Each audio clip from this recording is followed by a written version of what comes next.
Lyt godt efter. Hver gang livet sætter dig på prøve, siger folk det samme. Vær tålmodig.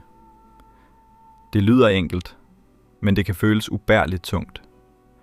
For tålmodighed er ikke bare at holde sin vrede tilbage. Det er at stå midt i en storm og nægte at lade sit hjerte bryde sammen.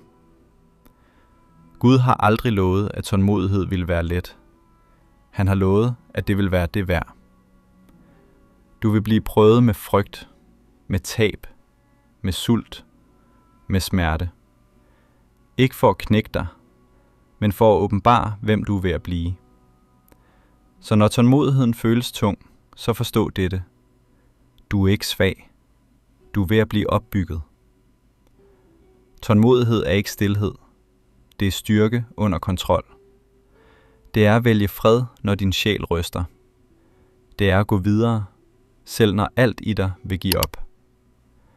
Den stærkeste person er ikke den, der vinder hver kamp, men den, der kan mestre sig selv, når vreden stiger. Og her er sandheden, de fleste overser. Belønningen for tålmodighed har ingen grænse. Ingen grænse. Derfor gør det ondt. Derfor strækker det dig. Derfor føles det som ild. For ligesom guld bliver du renset, ikke ødelagt. Så løb ikke fra vægten. Forband ikke kampen. Denne smerte er ikke din afslutning. Den er din tilblivelse. Og når alt andet forsvinder, så husk dette. Gud er med dem, der er tålmodige.